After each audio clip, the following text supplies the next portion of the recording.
ഇതാണ് കഴിഞ്ഞ സെഷനിൽ എടുത്തത്. ജി എസ് ടിയുടെ തിയറി എന്താണ്, അതായത് എന്താണ് ജി എസ് ടി, പിന്നെ അതിന്റെ കമ്പോണൻസ് എന്തൊക്കെയാണ് എന്നായിരുന്നു ലാസ്റ്റ് സെഷനിൽ പറഞ്ഞത്. ജി എസ് ടി എന്ന് പറയുമ്പോൾ ഗുഡ്സ് ആൻഡ് സർവീസ് ടാക്സ്, അതായത് സാധനങ്ങൾ മേടിക്കുമ്പോഴും സർവീസ് മേടിക്കുമ്പോഴും വിൽക്കുമ്പോഴും ഒക്കെ നമുക്ക് ഈ പറഞ്ഞ ജി എസ് ടി എന്ന് പറഞ്ഞ ടാക്സ് വരും. അപ്പൊ വെറുതെ ജി എസ് ടി എന്നായിരിക്കില്ല, നമുക്ക് C G S T, S G S T, I G S T, U T G S T എന്നുള്ള രീതിയിലുള്ള ടാക്സുകളായിരിക്കും ഉണ്ടാകുന്നത്. ഓക്കെ, അപ്പൊ അങ്ങനെ പല മെയിൻ ആയിട്ട് 4 components of G S T ആയിരിക്കും നമുക്ക് ഉണ്ടാവുന്നത്. അപ്പൊ ജി എസ് ടി എന്ന് പറഞ്ഞ ഈ ഒരു വാക്ക് അല്ലെങ്കിൽ ഈ ഒരു കൺസെപ്റ്റ് ഡിസ്കസ് ചെയ്യുമ്പോൾ നമുക്ക് പറഞ്ഞു പോകേണ്ട ഒരു ടേമാണ് intra state, inter state. Intra state എന്ന് പറയുന്നത് സ്വന്തം സംസ്ഥാനത്തിന്റെ അകത്ത് ട്രാൻസാക്ഷൻ ചെയ്യുമ്പോൾ, ഇന്റർ സ്റ്റേറ്റ് എന്ന് പറയുമ്പോൾ സംസ്ഥാനത്തിന് പുറത്ത് എന്തെങ്കിലും സാധനങ്ങൾ മേടിക്കുകയോ വിൽക്കുകയോ ചെയ്യുമ്പോൾ ഈ പറഞ്ഞ ഇന്റർ സ്റ്റേറ്റ് എന്ന് പറയുന്ന ട്രാൻസാക്ഷൻ വരും.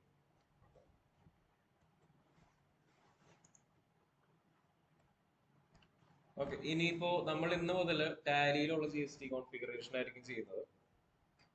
നമ്മൾ ആദ്യം തന്നെ ഇതിൽ ചെയ്യാൻ പോകുന്നത് ഒരു പുതിയ കമ്പനി ക്രിയേറ്റ് ചെയ്യാൻ പോകും. അപ്പൊ കമ്പനി ക്രിയേറ്റ് ചെയ്യുമ്പോൾ നിലവിലുള്ള ഫിനാൻഷ്യൽ പീരിയഡിൽ തന്നെ ക്രിയേറ്റ് ചെയ്യുക, 2024-25 അതിൽ തന്നെ ക്രിയേറ്റ് ചെയ്യുക. ഇനി ജി എസ് ടി രജിസ്ട്രേഷൻ ചെയ്തിട്ടുള്ള കമ്പനി ആണെങ്കിൽ അവർക്ക് കിട്ടുന്ന ഒരു ഐഡിയ ആണ് ഈ ഒരു G S T I N എന്ന് പറയുന്നത്. അപ്പൊ എന്താണ് G S T I N എന്നുള്ളത് കഴിഞ്ഞ സെഷനിൽ പറഞ്ഞിട്ടുണ്ടായിരുന്നു. അപ്പൊ അതിന്റെ റെക്കോർഡിംഗ് എടുത്ത് കാണാം, മനസ്സിലാവും. അപ്പൊ ജി എസ് ടി ഉള്ള കമ്പനിക്കൊക്കെ ഈ പറഞ്ഞ G S T I N എന്ന് പറഞ്ഞ ഐഡന്റിഫിക്കേഷൻ നമ്പർ ഉണ്ടാവും. അപ്പൊ ഈ നമ്പർ നമ്മൾ ടാലിയിൽ എൻ്റർ ചെയ്ത് കൊടുക്കണം. ടാലിയിൽ അപ്പൊ കമ്പനി ക്രിയേറ്റ് ചെയ്യുമ്പോൾ സാധാരണ ചെയ്യുന്ന പോലെ ക്രിയേറ്റ് ചെയ്താൽ മതി. ഇവിടെ ഇപ്പൊ ടാലി ഓപ്പൺ ചെയ്യണം.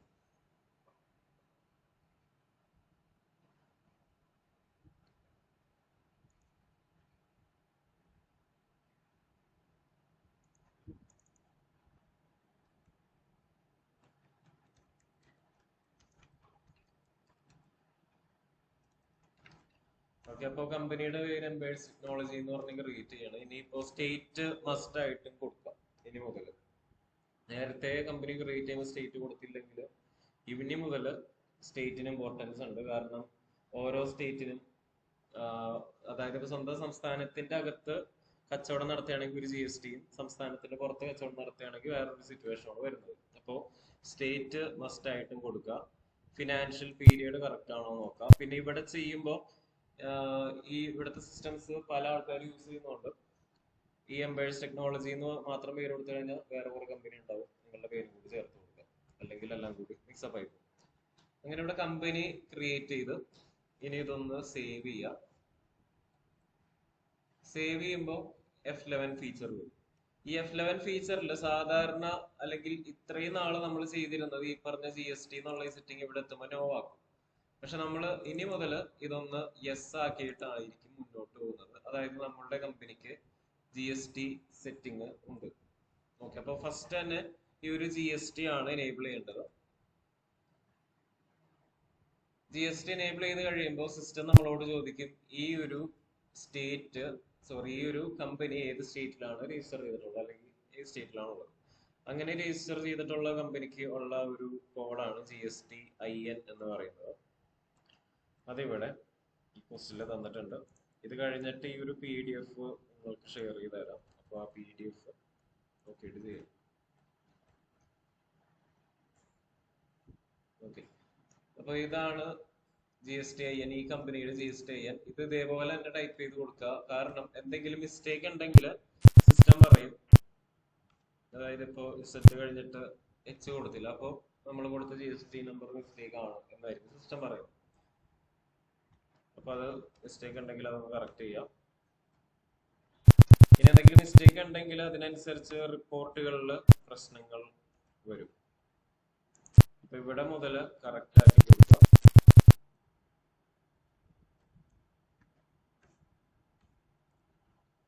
ഇനി GSTR1 എന്താണെന്നുള്ളതും കഴിഞ്ഞ സെഷനിൽ പറഞ്ഞിട്ടുണ്ടായിരുന്നു. തൽക്കാലം എല്ലാ മാസവും GSTR1 എന്നുള്ള ഒരു റിപ്പോർട്ട് ഈ കമ്പനി ഫയൽ ചെയ്യുന്നുണ്ട് എന്നുള്ള രീതിയിലാണ് ഇതിപ്പോ സെറ്റ് ചെയ്തിട്ടുള്ളത്. ഇനി ഇതൊന്ന് സേവ് ചെയ്യാം. ഓക്കെ, അപ്പൊ ഫസ്റ്റ് സെറ്റിംഗ് ഇവിടെ യെസ് ആയിട്ട് കിടക്കുന്നുണ്ട്. ഇനി ഇതിന്റെ താഴെ set or alter company GST rate and other details എന്ന് പറയുന്ന ഒരു സെറ്റിംഗ് ഉണ്ട്. അതിപ്പോ യെസ് ആക്കണമെന്നില്ല.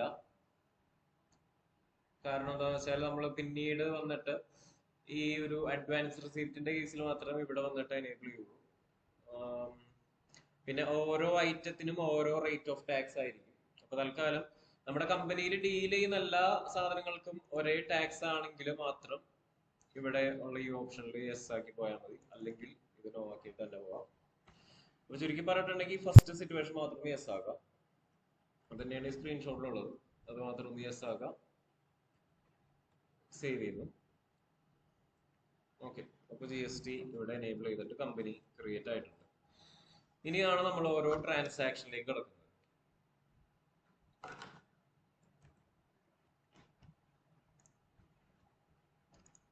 പർച്ചേസും സെയിൽസും. ഇതിനു മുമ്പ് നമ്മൾ പർച്ചേസും സെയിലും ചെയ്തിട്ടുണ്ട്. പക്ഷേ നമുക്ക് ഇനി ഇവിടെ ഇപ്പൊ ചെയ്യാനുള്ളത് GSTയുടെ അല്ലെങ്കിൽ GST പർച്ചേസും സെയിൽസും ആയിരിക്കും. ഇപ്പൊ നമ്മുടെ company 10 HP pavilion computers purchase ചെയ്യുന്നുണ്ട്. ഒരെണ്ണത്തിന് 40,000 രൂപ വെച്ചിട്ടാണ് പർച്ചേസ് ചെയ്യുന്നത്. DLF ലിമിറ്റഡ് എന്ന് പറഞ്ഞ ഒരു ഡീലറിന്റെ കയ്യിൽ നിന്നാണ് ഈ ഒരു ഐറ്റം മേടിക്കുന്നത്. അപ്പോ നമ്മുടെ കമ്പനി GST രജിസ്റ്റേർഡ് ആണ്. അപ്പൊ അതിന്റെ GSTIN ഇവിടെ കിടപ്പുണ്ട്. അതേപോലെ നമ്മൾക്ക് മെറ്റീരിയൽസ് സപ്ലൈ ചെയ്യുന്ന ആളും ഒരു GST രജിസ്റ്റേർഡ് ഡീലറാണ്. അങ്ങനെ ഉള്ള പേഴ്സൺസിനെ റെഗുലർ ഡീലർ എന്ന് പറയും. അപ്പൊ അങ്ങനെയുള്ളവർക്കും ഈ പറഞ്ഞ ഒരു കോഡ് ഉണ്ടാവും, GSTIN എന്നുള്ള കോഡ് ഉണ്ടാവും. അപ്പൊ ഈ കോഡ് നമ്മൾ സിസ്റ്റത്തിൽ എൻ്റർ ചെയ്യണം. കാരണം ഇത് വെച്ചിട്ടാണ് നമ്മളുടെ പർച്ചേസ് വേറെ ഒരാളുടെ സെയിൽസ് ആണ്. അപ്പോൾ GST സൈറ്റിൽ അപ്ലോഡ് ചെയ്ത് കഴിയുമ്പോൾ ഇതെല്ലാവരും ഇന്റർ കണക്റ്റഡ് ആയിട്ട് പോകും. ഇതെല്ലാം കഴിഞ്ഞ സെഷനിൽ പറഞ്ഞതാണ്. അപ്പോ നമ്മൾക്ക് ആദ്യം റെക്കോർഡ് ചെയ്യേണ്ടത് ഈ ഒരു പർച്ചേസ് ആണ്. പർച്ചേസ് റെക്കോർഡ് ചെയ്യാനായിട്ട് നോർമലി ചെയ്യുന്ന പോലെ വൗച്ചറിൽ പോവാം. പർച്ചേസ് വൗച്ചറിൽ വന്നു. ഇനി ഐറ്റം ആണ് ഇവിടെ പർച്ചേസ് ചെയ്യുന്നത്. സോ ഐറ്റം ഇൻവോയ്സ് എന്നുള്ള മോഡ് എടുത്തു. ഡേറ്റ് ചേഞ്ച് ചെയ്തിട്ട് ഫസ്റ്റ് മെയ് എന്നുള്ള ഡേറ്റ് ആക്കി.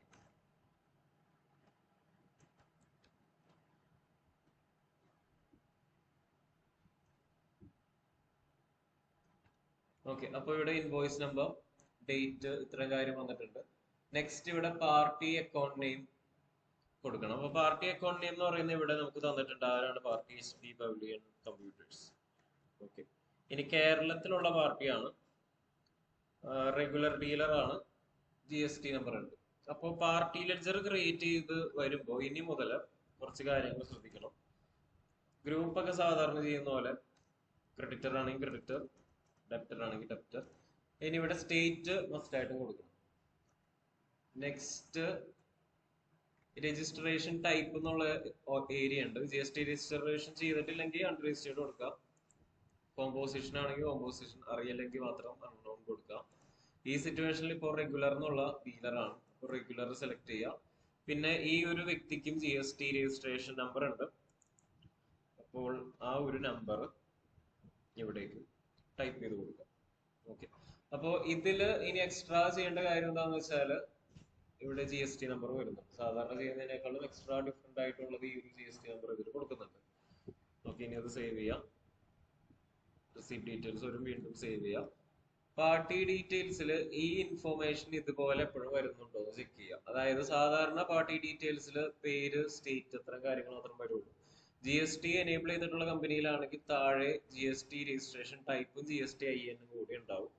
പിന്നെ നെക്സ്റ്റ് ഉള്ള ഒരു കാര്യമാണ് ഈ ഒരു ഇൻഫോർമേഷൻ, പ്ലേസ് ഓഫ് സപ്ലൈ അല്ലെങ്കിൽ മെറ്റീരിയൽ എവിടെയാണ് അല്ലെങ്കിൽ എവിടെയാണ് സ്വീകരിക്കുന്നത്.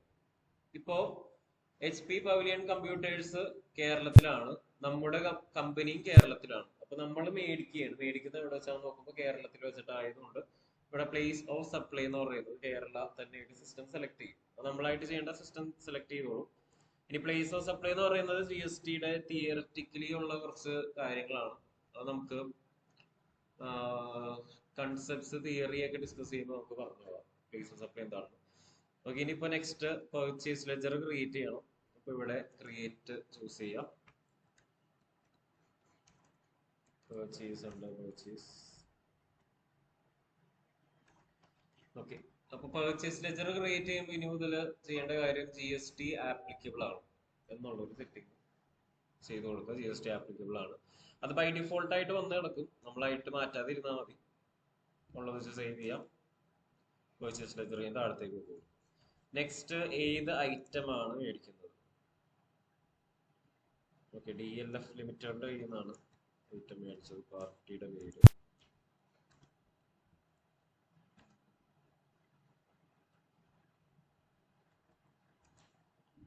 ഓക്കെ, ഐറ്റത്തിന്റെ പേര് HP പവിലിയൻ കമ്പ്യൂട്ടേഴ്സ്.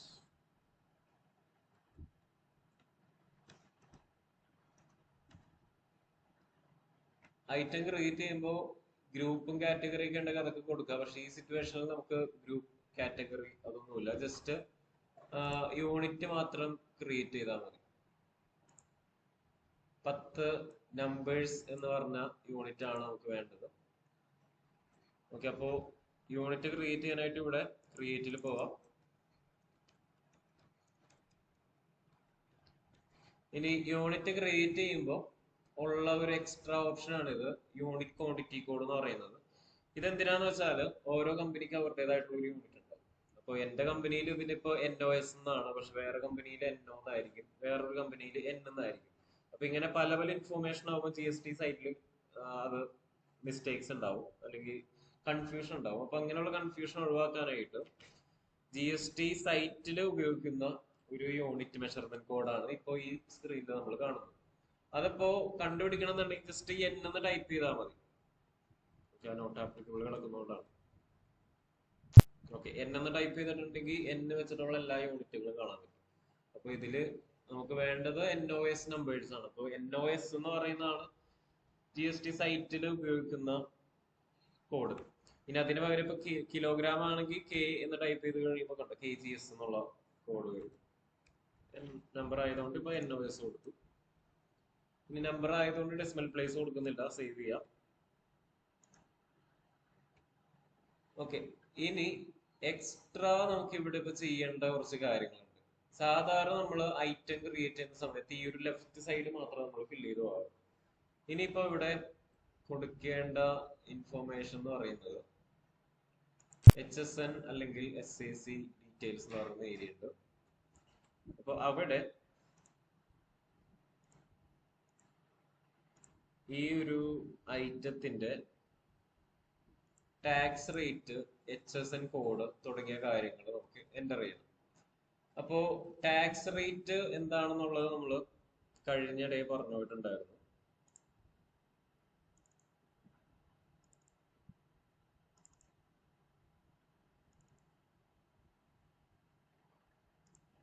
ഓരോ സാഹചര്യം അനുസരിച്ച് പല റേറ്റ് ഓഫ് ടാക്സ് ആയിരിക്കും ഓരോ ഐറ്റത്തിനും വരുന്നത്. അപ്പൊ നമ്മളിവിടെ അസ്യൂം ചെയ്യാൻ പോകുന്നത് നമ്മൾ മേടിക്കാൻ പോകുന്ന ഐറ്റം ഇലക്ട്രോണിക് സാധനങ്ങളാണ്. മിക്ക ഇലക്ട്രോണിക് സാധനങ്ങൾക്കും 18% ടാക്സ്. പിന്നെ സാഹചര്യം അനുസരിച്ച് ചിലപ്പോൾ പല റേറ്റിലുള്ള ടാക്സിലുള്ള സാധനങ്ങൾ നമ്മൾക്ക് ഒരേ സമയം മേടിക്കേണ്ടി വരും.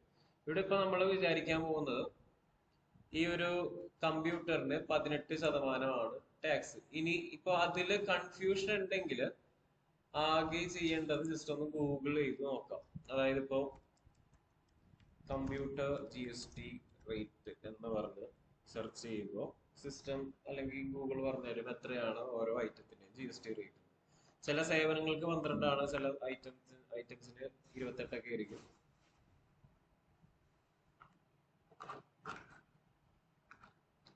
അപ്പോ GST റേറ്റ് എത്രയാണെന്ന് കിട്ടി. ഈ സാധനത്തിന് 18% ടാക്സ് അടക്കണം. ഓക്കെ, അത് നമ്മളോട് ഗൂഗിൾ പറഞ്ഞു. ഇനി നെക്സ്റ്റ് നമുക്ക് അറിയേണ്ട ഒരു കാര്യമാണ് HSN കോഡ് എന്ന് പറയുന്നത്. ഓക്കെ, അപ്പൊ ഞാനിവിടെ ഇപ്പൊ HSN കോഡ് എന്ന് പറഞ്ഞ് സെർച്ച് ചെയ്ത് കഴിഞ്ഞപ്പോൾ എനിക്ക് 8471 എന്നുള്ളൊരു കോഡാണ് കിട്ടിയത്. ഓക്കെ, അപ്പൊ എന്താണ് ഈ HSN കോഡ്? HSN കോഡ് എന്ന് വെച്ചിട്ടുണ്ടെങ്കിൽ ഹാർമോണൈസ്ഡ് സിസ്റ്റം ഓഫ് നോമൻക്ലേച്ചർ എന്ന് പറയും.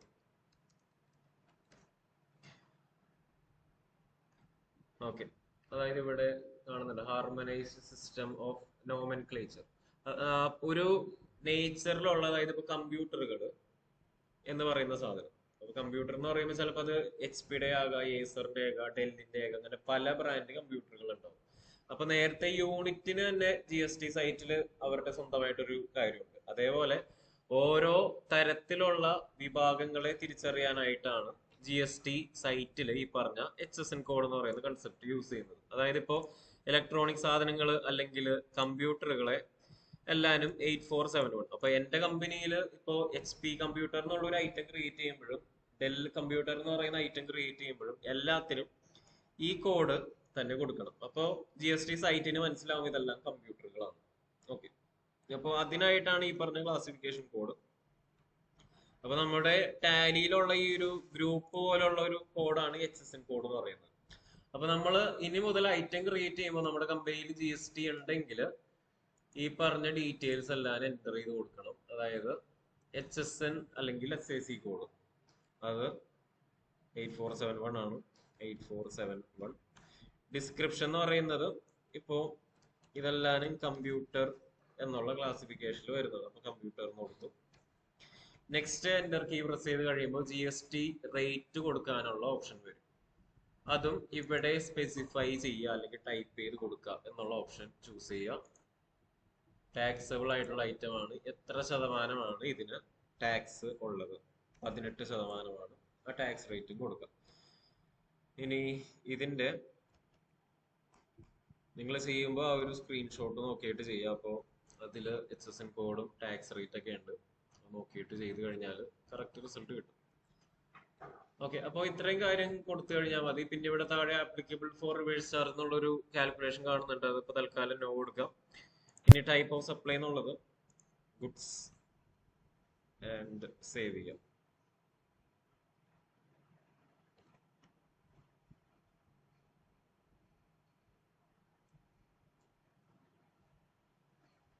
ഓക്കെ, അപ്പോൾ HP പവലിയൻ കമ്പ്യൂട്ടേഴ്സ്. നെക്സ്റ്റ് ഇനി അതിന്റെ ക്വാണ്ടിറ്റി എത്ര എണ്ണമാണ് നമ്മൾ മേടിക്കാൻ പോകുന്നത്. ട്രാൻസാക്ഷൻ അനുസരിച്ച് 10 എണ്ണം 40,000 രൂപ വെച്ചിട്ടാണ് മേടിക്കുന്നത്. അപ്പോൾ ക്വാണ്ടിറ്റി 10, റേറ്റ് 40,000, ടോട്ടല് 4 ലക്ഷത്തിന്റെ പർച്ചേസ്.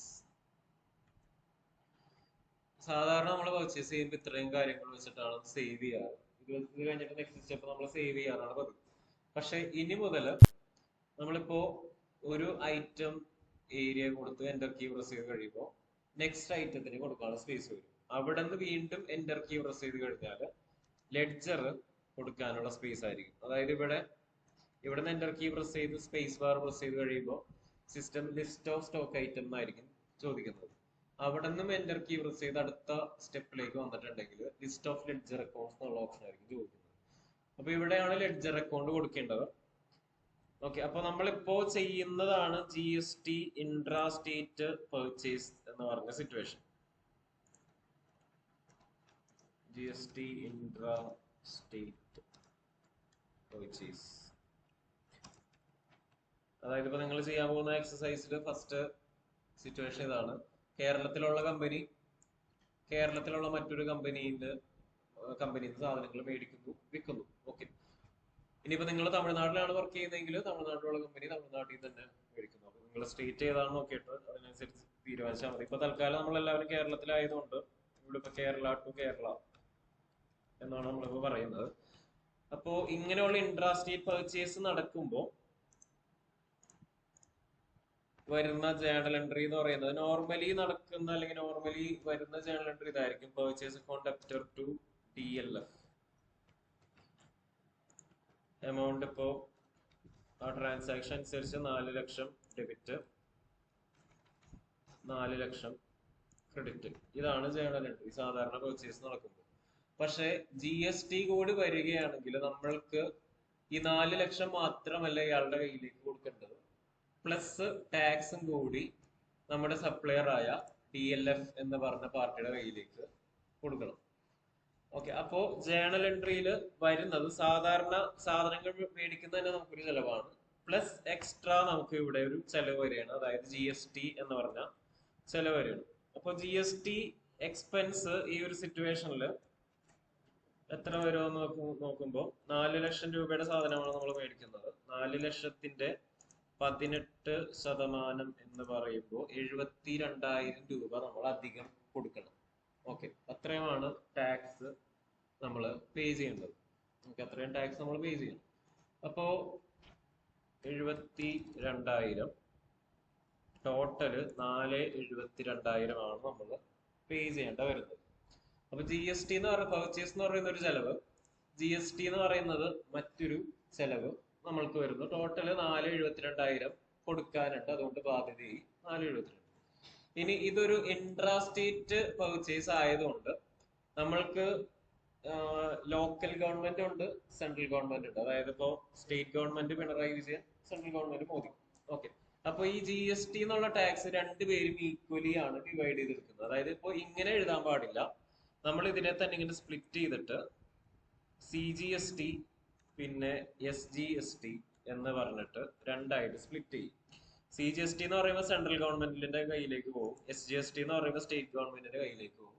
ഇനി രണ്ടുപേരും ഈ എമൗണ്ട് ഈക്വൽ ആയിട്ടായിരിക്കും എടുക്കുന്നത്. അപ്പോ 72,000ന്റെ പകുതി എന്ന് പറയുമ്പോൾ 36,000 പിന്നെ സെൻട്രൽ ഗവൺമെന്റ് മോദിയിലേക്ക് പോകും. അടുത്ത 36,000 പിണറായി വിജയന്റെ ഗവൺമെന്റിന്റെ കയ്യിലേക്ക് പോകും. അങ്ങനെ രണ്ടുപേരും ഈക്വൽ ആയിട്ടായിരിക്കും എപ്പോഴും ജി എസ് ടി ഡിവൈഡ് ചെയ്ത് എടുക്കുന്നത്. കാരണം പിന്നീട് പ്രശ്നങ്ങൾ ഉണ്ടാവാതിരിക്കാനായിട്ട് ഈ ഒരു രീതിയിലാണ് ലോജിക്ക്.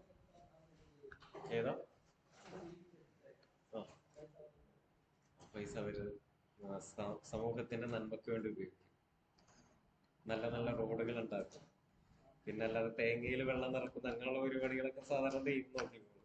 പിന്നെ ഇങ്ങനെയുള്ള റോഡിന്റെ അറ്റകുറ്റപ്പണി, പിന്നെ മെട്രോ റെയിൽവേ, പിന്നെ എന്താണ് ഈ നാഷണൽ ഹൈവേയുടെ വികസനം, അങ്ങനെയുള്ള കുറെ കാര്യങ്ങൾ നമ്മളുടെ ഗവൺമെന്റ് ചെയ്യുന്നുണ്ട്. അതാണ് ഗവൺമെന്റ് ഉണ്ട്. LDF വരും എല്ലാം ശരിയാവുമെന്ന് പറഞ്ഞിട്ട് ഇപ്പൊ എല്ലാവരും ഇങ്ങനെ ഇരിക്കുന്നുണ്ടല്ലോ.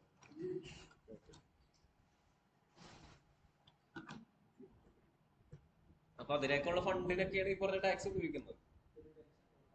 പെൻഷൻ കൊടുക്കണം, ഗവൺമെന്റ് എന്തൊക്കെ ചെലവാ, ഇടക്കിടക്ക് യാത്ര പോകണം, ട്രിപ്പ് പോകണം, അങ്ങനെ. ഓക്കെ, അപ്പോ അങ്ങനെയുള്ള ഇങ്ങനെയാണ് ആ സ്പ്ലിറ്റ് ഓഫ് വരുന്നത്. ആ സ്പ്ലിറ്റ് ഓഫ് ഓക്കെ ആണോ? ഓക്കെ, ഇനി ഇവിടേക്ക് നോക്കി. അതായത് ഇവിടെ ഇപ്പോ ഇതാണ് ജേണൽ എൻട്രി. ഓക്കെ, ഈ ജേണൽ എൻട്രി ഓക്കെ ആണോ? ഇതാണ് ഇനി സിസ്റ്റം നമുക്ക് ചെയ്തു തരും. പക്ഷെ നമ്മൾക്ക് ആ ലെഡ്ജർ നമ്മൾ രണ്ടും ക്രിയേറ്റ് ചെയ്ത് വെക്കണം, അത്രേ ഉള്ളൂ. ഓക്കെ, അപ്പോ ഇവിടെ ടാലിയിൽ എമൗണ്ട് വന്ന എത്ര നോക്കാം. 4 ലക്ഷം മാത്രം വന്നിട്ടുള്ളൂ. നമുക്കപ്പോ ഇനി എക്സ്ട്രാ 2 ലെഡ്ജറും കൂടി ക്രിയേറ്റ് ചെയ്യേണ്ടി വരും. അതാണ് ജി എസ് ടി ലെഡ്ജർ. ആദ്യം C G S T ledger create ചെയ്യാം. ഇന്ന് മുതൽ അപ്പൊ നമ്മൾ പുതിയൊരു ഗ്രൂപ്പും കൂടി യൂസ് ചെയ്യും. അതാണ് ഡ്യൂട്ടീസ് ആൻഡ് ടാക്സസ് എന്നുള്ള ഗ്രൂപ്പ്. ഇങ്ങനെയുള്ള G S T, T D S, T C S പോലുള്ള ലെഡ്ജറുകളെല്ലാം ഡ്യൂട്ടീസ് ആൻഡ് ടാക്സസ് എന്നുള്ള ഗ്രൂപ്പിലുണ്ടായിരിക്കും യൂസ് ചെയ്യുന്നത്. അപ്പൊ സിസ്റ്റം ചോദിക്കും എന്ത് ടാക്സ് ആണ്. അപ്പൊ നമ്മൾ പറഞ്ഞു കൊടുക്കുന്നത് ജി എസ് ടി ആണ്. ഇനി ഈ ടാക്സ് ആരുടെ അക്കൗണ്ടിലേക്കാണ് പോകുന്നത്? സെൻട്രൽ ഗവൺമെന്റ് കയ്യിലേക്കാണ്. അതുകൊണ്ട് സി ജി എസ് ടി എന്ന് കൊടുക്കുക.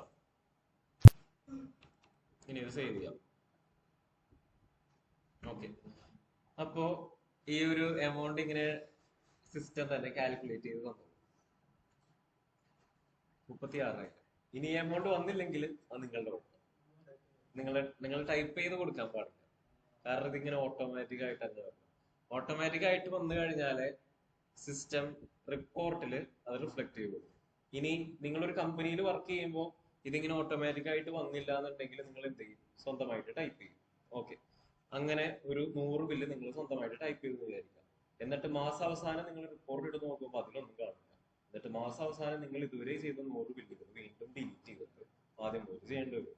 അതായത് മാസാവസാനം ഒന്നില്ലെങ്കിൽ നിങ്ങൾക്ക് നിങ്ങളുടെ ജോലി നഷ്ടപ്പെടും, അല്ലെങ്കിൽ നിങ്ങളുടെ സമനില നഷ്ടപ്പെടും. ഈ പറഞ്ഞ ജി എസ് ടിയുടെ മര്യാദക്ക് ചെയ്തില്ല എന്നുണ്ടെങ്കിൽ. അതാണ് ജി എസ് ടിയുടെ ഒരു കാര്യം. അതായത് കറക്റ്റ് ആയിട്ട് ചെയ്തില്ല എന്നുണ്ടെങ്കിൽ ഇത് ഗവൺമെന്റിന്റെ സൈറ്റിലായിട്ട് കറക്റ്റ് ആയിട്ട് ഇങ്ങനെ അപ്ലോഡ് ചെയ്ത് പോകണം. അപ്പോ സോഫ്റ്റ്വെയർ യൂസ് ചെയ്യുന്നുണ്ടെങ്കിൽ കുറെ വർക്ക് സോഫ്റ്റ്വെയർ ചെയ്ത് തന്നോളൂ. പക്ഷെ അതിന്റെ രീതിയിൽ ചെയ്യണം. അല്ലാന്നുണ്ടെങ്കിൽ നമ്മൾക്ക് തന്നെ നല്ല ബുദ്ധിമുട്ടായിരിക്കും. ഓക്കെ, അപ്പോ ടാക്സ് എമൗണ്ട് സിസ്റ്റം ഇങ്ങനെ എമൗണ്ട് കറക്റ്റ് ആയിട്ട് സിസ്റ്റം തന്നെ ഫൈൻഡ് ഔട്ട് ചെയ്ത് തരും. ഇനി അതെങ്ങനെയാണ് ഈ 36,000? നേരത്തെ നമ്മൾ മാനുവലി കാൽക്കുലേറ്റ് ചെയ്തപ്പോൾ 36,000 കണ്ടുപിടിച്ചു. ഇവിടെ ഇപ്പോ സിസ്റ്റം തന്നെ ഈ 36,000 എന്നുള്ള എമൗണ്ട് കണ്ടുപിടിച്ച് തന്നിട്ടുണ്ട്. ഇനി ഈ 36,000 വരുന്ന എങ്ങനെയാന്ന് വെച്ചാൽ നമ്മൾ ഐറ്റം ക്രിയേറ്റ് ചെയ്ത സമയത്ത് ഇവിടെ ടാക്സ് കൊടുത്തിട്ടുണ്ടായിരുന്നു. ഓക്കെ, അപ്പൊ ഇതിന്റെ ബേസിസിലാണ് ആ പറഞ്ഞ എമൗണ്ട് വരുന്നത്. അപ്പൊ നിങ്ങൾക്ക് എമൗണ്ട് വന്നില്ല എന്നുണ്ടെങ്കിൽ ഒന്നല്ലെങ്കിൽ നിങ്ങൾ ഐറ്റം ക്രിയേറ്റ് ചെയ്തപ്പോൾ എന്തെങ്കിലും പ്രശ്നം പറ്റിയുണ്ടാവും, അല്ലെങ്കിൽ പർച്ചേസ് ലെജർ ക്രിയേറ്റ് ചെയ്തപ്പോൾ ടാക്സ് ആപ്ലിക്കബിൾ കൊടുത്തിട്ടുണ്ടാവില്ല, അതല്ലാന്നുണ്ടെങ്കിൽ ലെഡ്ജർ, പാർട്ടി ലെഡ്ജർ ക്രിയേറ്റ് ചെയ്തപ്പോൾ സ്റ്റേറ്റ് കൊടുത്തിട്ടുണ്ടാവില്ല, അല്ലെങ്കിൽ GST നമ്പർ കൊടുത്തിട്ടുണ്ടാവില്ല. അതുകൊണ്ടൊക്കെ ആയിരിക്കും ഈ പറഞ്ഞ എമൗണ്ട് വരാത്തത്.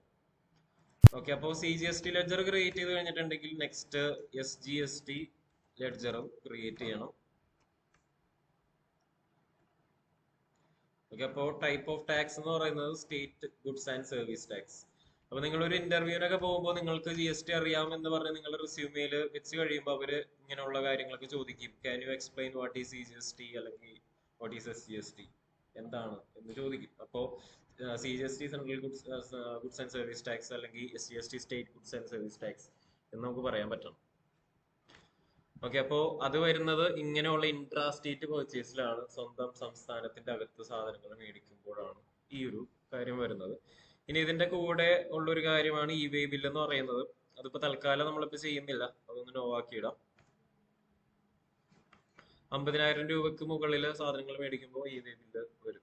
ഓക്കെ, അത് സെപ്പറേറ്റ് വേറൊരു ഗവൺമെന്റ് സൈറ്റ് ഉണ്ട് വേ ബില്ല് എന്ന് പറയുന്നത്.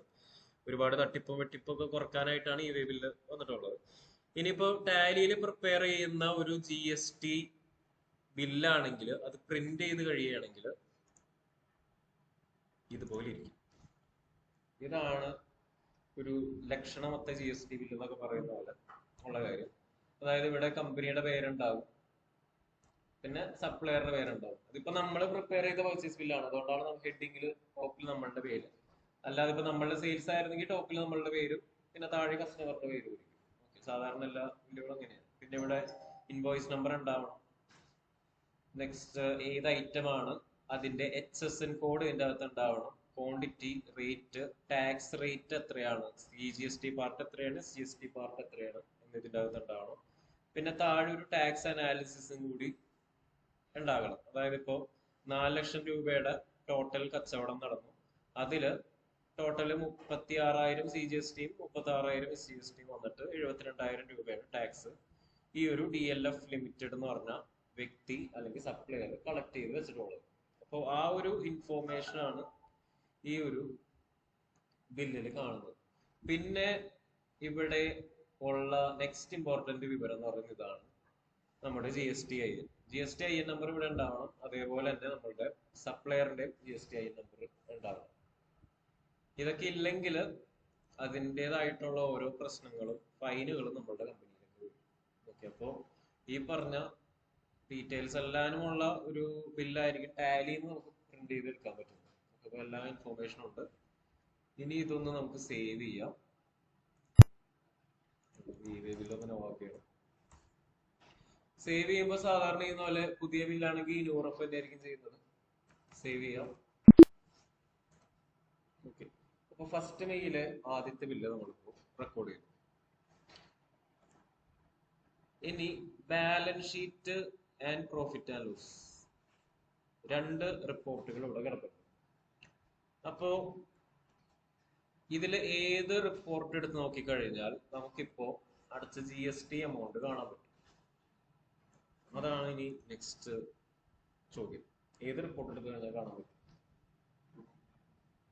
ഓക്കെ, പ്രോഫിറ്റ് ആൻഡ് ലോസ്, കാരണം എക്സ്പെൻസ് ആണ്. പക്ഷെ ടാലിയിൽ നമ്മളത് പ്രോഫിറ്റ് ആൻഡ് ലോസിൽ നോക്കിക്കഴിഞ്ഞാൽ കാണാൻ പറ്റില്ല, അവിടെ പർച്ചേസ് മാത്രമേ.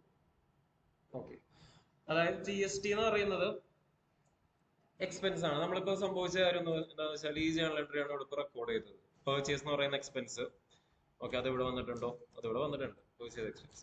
ഇനി GST എന്ന് പറയുന്ന എക്സ്പെൻസ് അതിവിടെ വന്നിട്ടില്ല. ഇനി അത് വന്നത് ബാലൻസ് ഷീറ്റിലാണ് വരുന്നത്. ഓക്കെ, ബാലൻസ് ഷീറ്റിൽ ഇവിടെ ഡ്യൂട്ടീസ് ആൻഡ് ടാക്സസ് എന്ന് പറഞ്ഞിട്ട് ലയബിലിറ്റി സൈഡിലാണ് ഇപ്പൊ ഇവിടെ വന്നിട്ടുള്ളത്. അത് ഈ ക്രെഡിറ്റർ ഉള്ളതുകൊണ്ടാണ്. ഓക്കെ, അതല്ലാന്നുണ്ടെങ്കിൽ ഇത് അസറ്റ് സൈഡിലായിരിക്കും വരുന്നത്. ഓക്കെ, അസറ്റ് സൈഡിൽ ആയിരിക്കും ഈ പറഞ്ഞ ടാക്സ് എമൗണ്ട് വരുന്നത്. ഇപ്പൊ CGST SGST എന്ന് പറഞ്ഞാണ് വരുന്നത്.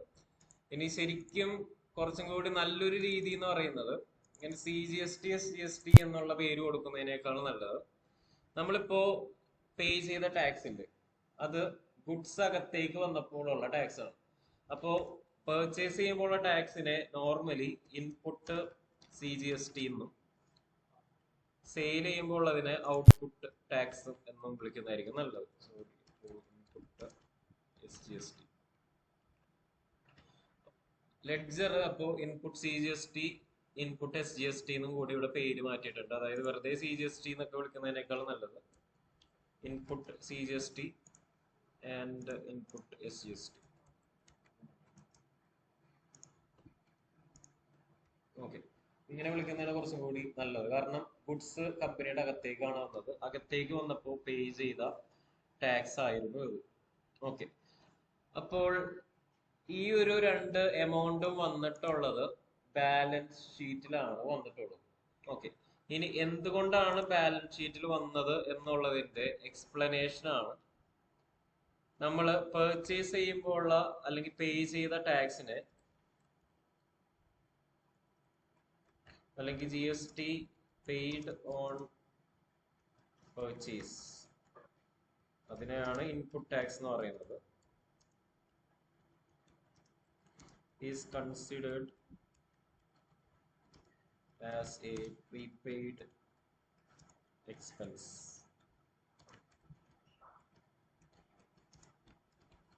പ്രീപെയ്ഡ് ടാക്സ് പോലെയാണ് ഈ ഒരു ടാക്സ് ഓൺ പർച്ചേസ് അല്ലെങ്കിൽ ഇൻപുട്ട് ടാക്സിനെ കൺസിഡർ ചെയ്യുന്നത്. അതുകൊണ്ടാണ് ബാലൻസ് ഷീറ്റിൽ പോയിട്ട് ഈ ഒരു എമൗണ്ട് കിടക്കുന്നത്. ഇനി എന്തുകൊണ്ടാണെന്ന് വെച്ചിട്ടുണ്ടെങ്കിൽ നമ്മൾക്ക് എപ്പോഴും ടാക്സ് പേ ചെയ്യേണ്ടത് മാസത്തിന്റെ അവസാനമാണ്.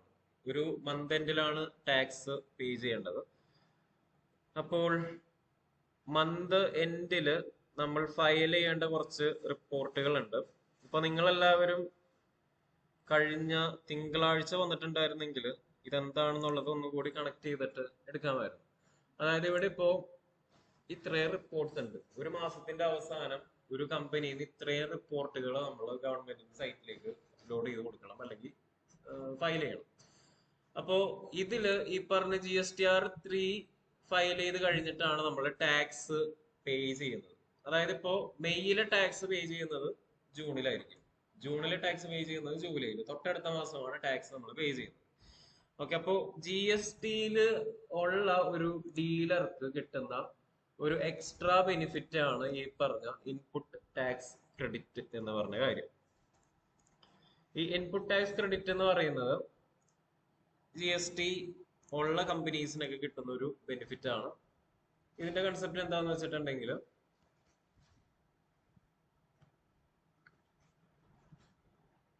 നമുക്കൊരു കാൽക്കുലേഷൻ എടുത്ത് നോക്കാം.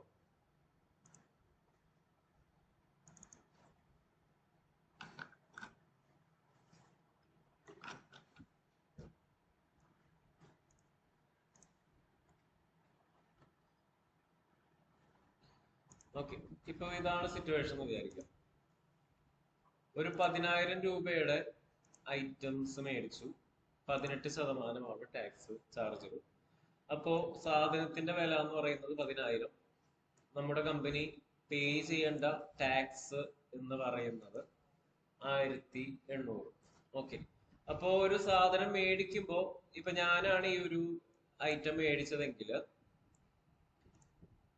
ഞാൻ കൊടുക്കേണ്ട എമൗണ്ട് എന്ന് പറയുന്നത് 10,000 പ്ലസ് 1,800, ടോട്ടല് 11,800 ആണ് പേ ചെയ്യേണ്ടത്.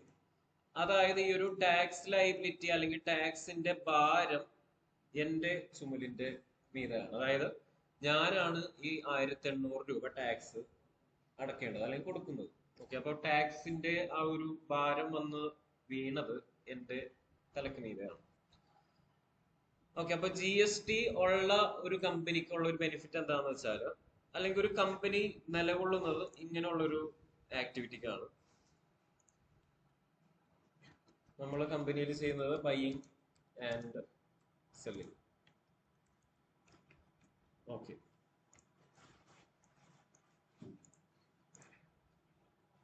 ഓക്കെ, അതായത് നിങ്ങൾ ഈ ഒരു പ്രയോഗം കേട്ടിട്ടുണ്ടാവും, വാങ്ങുന്നവൻ ഉപയോഗിക്കുന്നില്ല, ഉപയോഗിക്കുന്നവൻ വാങ്ങുന്നില്ല. ഓക്കെ, അതെന്തായിരിക്കും? വാങ്ങുന്നവൻ ഉപയോഗിക്കുന്നില്ല, ഉപയോഗിക്കുന്നവൻ വാങ്ങുന്നില്ല, അങ്ങനെയുള്ള ഏതെങ്കിലും ഒരു ഐറ്റം നിങ്ങൾ ഓർമ്മയുണ്ടോ? ശവപ്പെട്ടി. ഓക്കെ, അതേപോലെയുള്ള ഒരു കൺസെപ്റ്റ് ആണ് ഈ പറഞ്ഞ GSTയിലുള്ളത്. അതായത് ഈ ടാക്സ് എന്ന് പറയുന്നത് നമുക്ക് വേറെ എന്തെങ്കിലും ഐറ്റം ഉണ്ടോ അതുപോലെ? ഏതാ? ഓക്കെ. അപ്പോ ഇങ്ങനെ ബൈയിങ് ആൻഡ് സെല്ലിങ് ആക്ടിവിറ്റി ആണ് ശരിക്കും പറഞ്ഞാല് ബിസിനസ്സിൽ നടക്കുന്നത്. അപ്പോ ഈ ബിസിനസ്സിൽ ഈ ഒരു ബൈയിങ് ആൻഡ് സെല്ലിങ് നടക്കുമ്പോ എൻഡ് കസ്റ്റമർ അല്ലെങ്കിൽ എൻഡ് കൺസ്യൂമറിനെ will bear the tax burden. ഇങ്ങനെയാണ് ജി എസ് ടിയില് ടാക്സിന്റെ കേസിൽ പറയുന്നത്. അതായത് സാധനങ്ങള് മേടിച്ച് ഉപയോഗിക്കുന്നവൻ ആരാണ് അയാള് മാത്രം ടാക്സിന്റെ ഭാരം ചുമന്നാ മതി. അല്ലാത്ത ആൾക്കാരൊക്കെ ജസ്റ്റ് ഇടനിലക്കാരാണ്, ഇടനിലക്കാർ എന്നുള്ള രീതിയിൽ. അതായത് ഇപ്പോ ഇങ്ങനെ ഒന്ന് ആലോചിച്ച് നോക്കിയേ, നമ്മള് ഒരു സാധനം മേടിക്കുമ്പോ എല്ലാ സപ്ലയറും ഇങ്ങനെ 1800 വെച്ച് ഇങ്ങനെ ടാക്സ് കൊടുക്കുകയാണെങ്കിൽ അവസാനം ഇടനിലക്കാരിങ്ങനെ കൂടും തോറും വില ഭയങ്കരമായിട്ട് ഇങ്ങനെ കൂടിക്കൊണ്ടിരിക്കും. അതായത് ഇപ്പൊ 10,000 രൂപക്ക് മേടിച്ച സാധനം അല്ലെങ്കിൽ എനിക്ക് പേ ചെയ്യേണ്ട വന്നത് 11,800. ഓക്കെ. അപ്പോ ഓബ്വിയസ്ലി ഞാൻ ഇനി 11,800-നാണ് സാധനം മേടിച്ചത്. ഓക്കെ, 11,800. അപ്പൊ കച്ചവട തന്ത്രം എന്താന്ന് വെച്ചിട്ടുണ്ടെങ്കിൽ മേടിച്ച വിലയിലാരും സാധനങ്ങൾ വിൽക്കാൻ പാടില്ല, നിങ്ങൾക്ക് നഷ്ടം പറ്റും. ഓക്കെ. അപ്പോ ഇത് കോസ്റ്റ്, ഇനി ഇത് സെല്ലിംഗ് പ്രൈസ് ആണെന്ന് വിചാരിക്കാം. അപ്പൊ ടോട്ടൽ ഇപ്പൊ 11,800. അപ്പോ ഇനി ഇത് വിൽക്കുമ്പോ ഞാനതൊരു എമൗണ്ട് കയറ്റിയിട്ടായിരിക്കും വിൽക്കുന്നത്. സേ ഒരു 20,000 രൂപ വിചാരിക്കുക. ഓക്കെ, 20,000 രൂപക്ക് വിൽക്കുന്നു. ഓക്കെ. അപ്പോ ഈ 20,000 രൂപക്ക് വിൽക്കുമ്പോഴും ഈ പറഞ്ഞ ജി എസ് ടി എന്ന് പറഞ്ഞ കാര്യം വരും. അപ്പോ അതിന്റെ ടാക്സ് എന്ന് പറയുന്നത് 20,000-ന്റെ 18%. അപ്പൊ ടോട്ടല് നെക്സ്റ്റ് ആളുടെ കയ്യിലേക്ക് എത്തുമ്പോൾ അതിന്റെ എമൗണ്ട് 23,600 ആയിരിക്കും. ഓക്കെ. ഇനി നെക്സ്റ്റ് ആള് 23,600-ന്റെ സാധനം വിൽക്കാൻ പോകുന്നത് മിക്കവാറും ഒരു 30,000 രൂപയ്ക്ക് ആയിരിക്കും. അപ്പോ 30,000-ന്റെ ടാക്സ് എന്ന് പറയുമ്പോൾ 18% വെച്ച് നോക്കുമ്പോൾ 5,400. അപ്പൊ അടുത്ത ആൾക്ക് മേടിക്കേണ്ടി വരുന്നത് 35,400. അപ്പൊ അങ്ങനെ ഇതിനെയാണ് കാസ്കേഡിങ് എഫക്ട് എന്ന് പറയുന്നത്. അതായത് ടാക്സിന്റെ മീതെ ടാക്സ് ഇങ്ങനെ വന്നോണ്ട് ഇങ്ങനെ ഇരിക്കും. അതായത് ഇവിടെ ഓൾറെഡി ഇങ്ങനെ ഒരു ടാക്സ് ഗവൺമെന്റ് കയ്യിലേക്ക് എത്തിയിട്ടുണ്ട്, ഇവിടെ വീണ്ടും ടാക്സ് ഗവൺമെന്റ് കയ്യിലേക്ക് എത്തുന്നു. പക്ഷെ ഇങ്ങനെ നടക്കുകയാണെങ്കിൽ ബിസിനസ് വളരില്ല. അതായത് മാക്സിമം ആൾക്കാർ ഗവൺമെന്റിനെ അറിയിക്കാതെ ഉള്ള തട്ടിപ്പ് വെട്ടിപ്പ് അങ്ങനെയുള്ള കാര്യങ്ങൾക്ക് സാധ്യത കൂടും. അല്ലെങ്കിൽ കച്ചവടം പ്രോത്സാഹിപ്പിക്കപ്പെടില്ല. അതായത് ഇങ്ങനെയുള്ള കച്ചവടങ്ങൾ വളരില്ല ഇങ്ങനെയുള്ള രീതിയിലാണ് ടാക്സ് എങ്കിൽ. അപ്പൊ അതുകൊണ്ടാണ് ഗവൺമെന്റ് ഇങ്ങനെ ഒരു സ്കീം ജി എസ് ടിയിലുള്ള എല്ലാവർക്കും കൊടുത്തത്. അതിനെയാണ് ഇൻപുട്ട് ടാക്സ് ക്രെഡിറ്റ് അല്ലെങ്കിൽ ITC എന്ന് പറഞ്ഞത്. അപ്പൊ ഈ ITC അനുസരിച്ച് G S T paid on purchases, അതായത് സാധനങ്ങൾ മേടിക്കുമ്പോഴോ സർവീസ് മേടിക്കുമ്പോഴോ ജി എസ് ടി പേ ചെയ്യുന്നുണ്ടെങ്കിൽ അത് ഉപയോഗിച്ചിട്ട് നമ്മളുടെ ടാക്സ് ബാധ്യത കുറക്കാനായിട്ട് പറ്റും. ഓക്കെ. അതായത് എങ്ങനെ വരുമെന്ന് വെച്ചിട്ടുണ്ടെങ്കിൽ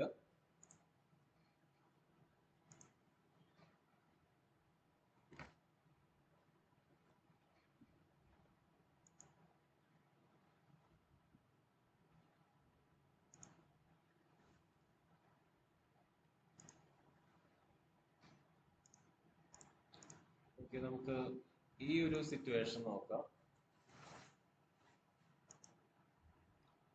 അതായത് ഇപ്പോ ഇവിടെ 3 പാർട്ടീസ് ഉണ്ട്. ഒന്ന് സപ്ലയർ, പിന്നെ ഇടനിലക്കാരനായ ഞാൻ, നെക്സ്റ്റ് കസ്റ്റമർ. അങ്ങനെ 3 പാർട്ടീസ് ഉണ്ട്. സപ്ലയറിന്റെ കയ്യിൽ നിന്ന് ഞാൻ ഈ ഐറ്റം 100 രൂപക്ക് മേടിച്ചു. ഓക്കെ. അപ്പൊ ഇതാണ് പർച്ചേസ് പ്രൈസ്. നെക്സ്റ്റ് കോളമാണ് ടാക്സ്. ഓക്കെ. അപ്പൊ 100 രൂപക്ക് മേടിച്ച ഈ ഒരു സാധനത്തിന് ഞാൻ പേ ചെയ്ത ടാക്സ് എന്ന് പറയുന്നത് 10 രൂപ. ഓക്കെ. അതായത് 10% ടാക്സ് എന്ന് വിചാരിക്കാം. അപ്പൊ 100-ന്റെ 10% ടാക്സ് എന്ന് പറയുമ്പോൾ ആകെ ഞാൻ സപ്ലയറിന്റെ കയ്യിലേക്ക് പേ ചെയ്തത് 110 രൂപ. ഓക്കെ. അതായത് 100 രൂപയുടെ സാധനം പ്ലസ് 100-ന്റെ 10% ആണെന്ന് വിചാരിക്കുക ടാക്സ്. അപ്പൊ 10 രൂപ. അങ്ങനെ ടോട്ടൽ 110 രൂപയാണ് പേ ചെയ്തത്. ഓക്കെ, ഇനി GST നിയമപ്രകാരം ഒരിക്കലും ടാക്സിന്റെ മീതെ ലാഭം കൂട്ടാൻ പാടില്ല. അതായത് ഇവിടുത്തെ സിറ്റുവേഷൻ എങ്ങനെയാന്ന് വെച്ചാൽ 100 രൂപയുടെ സാധനം ഞാൻ ഇരട്ടി ലാഭത്തിലാണ് വിൽക്കുന്നത്. അതായത് 100 രൂപയുടെ സാധനം ഞാൻ 200 രൂപക്കാണ് വിൽക്കുന്നത്. ഓക്കെ, അപ്പോ കസ്റ്റമറിന്റെ മൂന്നാമത്തെ പാർട്ടി അപ്പോ, അതായത് first party supplier, second party intermediary, third പാർട്ടിയാണ് കസ്റ്റമർ. ഓക്കെ, അപ്പൊ മൂന്നാമത്തെ പാർട്ടിയിലേക്ക് എത്തിയപ്പോ ഞാൻ മേടിച്ച സാധനം എത്രയാണെന്ന് നോക്കാം. 100 രൂപക്കാണ് മേടിച്ചത്. 100 രൂപക്ക് മേടിച്ച സാധനം 20 രൂപക്കാണ്, 200 രൂപക്കാണ് വിൽക്കുന്നത്. അപ്പൊ 200 രൂപക്ക് വിൽക്കുമ്പോ 200ന്റെ 10% 20 രൂപയായിരിക്കും ടാക്സ് കസ്റ്റമറുടെ കയ്യിൽ നിന്ന് ഞാൻ മേടിക്കുന്നത്. അതായത് ഈ ടാക്സ് എന്ന് പറയുന്നത് നമ്മൾ മേടിക്കുമ്പോഴും വിൽക്കുമ്പോഴും ഉണ്ട്. ഓക്കെ, മേടിക്കുമ്പോൾ ഉള്ള സിറ്റുവേഷൻ എന്താണെന്ന് വെച്ചാൽ ടാക്സ് എന്റെ കയ്യിൽ നിന്ന് പുറത്തേക്ക് പോകുന്നു. വിൽക്കുമ്പോഴാണെങ്കിൽ ടാക്സ് എമൗണ്ട് എന്റെ കയ്യിലേക്ക് കിട്ടുന്നു. അങ്ങനെയാണ് ഈ ഒരു GSTയുടെ കാര്യം ഉള്ളത്. അപ്പൊ ടോട്ടൽ കസ്റ്റമർ പേ ചെയ്യുന്ന എമൗണ്ട് എന്ന് പറയുന്നത് 220 രൂപ. ഈ 220 രൂപ എന്ന് പറയുന്നത്, ഓക്കെ, 220 രൂപയില് 20 രൂപയാണ് കസ്റ്റമർ തന്നിട്ടുള്ള ടാക്സ് എന്ന് പറയുന്നത്. ഓക്കെ, അപ്പൊ ഈ 20 രൂപ കസ്റ്റമർ തന്നിട്ടുള്ള ടാക്സ് ആണോ? അതിൽ കൺഫ്യൂഷൻ ഉണ്ടോ? 20 രൂപ കസ്റ്റമർ എനിക്ക് തന്നു. ഓക്കെ, ടാക്സ് എന്നാ വെച്ചോ എന്ന് പറഞ്ഞാൽ 20 രൂപ ടാക്സ് തന്നിട്ടുണ്ട്. ഇനിയാണ് നമ്മളുടെ ആ ഒരു GST റിട്ടേണിന്റെ കേസൊക്കെ വരുന്നത്. എല്ലാ മാസവും അവസാനം നമ്മൾ കസ്റ്റമറുടെ കയ്യിൽ നിന്ന് കളക്ട് ചെയ്ത ടാക്സുകൾ ഗവൺമെന്റിന്റെ കയ്യിലേക്ക് അടച്ചു കൊടുക്കണം. അതാണ് ഗവൺമെന്റിന്റെ ഒരു ലോ.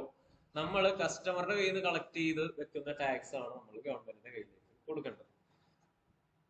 ഓക്കെ, അപ്പോ അതിനെയാണ് ഔട്ട്പുട്ട് ടാക്സ് എന്നും കൂടി പറയുന്നത്.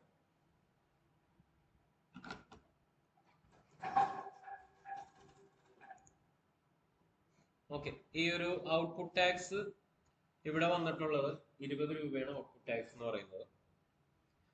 അപ്പൊ ഗവൺമെന്റിന്റെ കയ്യിലേക്ക് 20 രൂപ കൊടുക്കുന്ന സിറ്റുവേഷനിൽ നമ്മൾ പറയും, അതായത് ഇവിടെ 20 രൂപയാണ് നിങ്ങൾക്ക് പേ ചെയ്യേണ്ടത്. പക്ഷെ ഓൾറെഡി ഒരു 10 രൂപ ടാക്സ് ഈ ഐറ്റം മേടിച്ച വകയിൽ എന്റെ കമ്പനി പേ ചെയ്തിട്ടുണ്ട്. ഓക്കെ, അപ്പോ അതിനെയാണ് ഇൻപുട്ട് ടാക്സ് എന്ന് പറയുന്നത്. അതൊരു 10 രൂപ അടച്ചിട്ടുണ്ട്. അപ്പൊ ബാലൻസ് ആണ് നമ്മൾ ഗവൺമെന്റിന്റെ കയ്യിലേക്ക് പേ ചെയ്യേണ്ട വരുന്നത്. അതായത് ചുരുക്കി പറഞ്ഞിട്ടുണ്ടെങ്കിൽ ഇവിടെ tax burden, first tax burden വന്നത് എന്റെ മീതെയാണ്.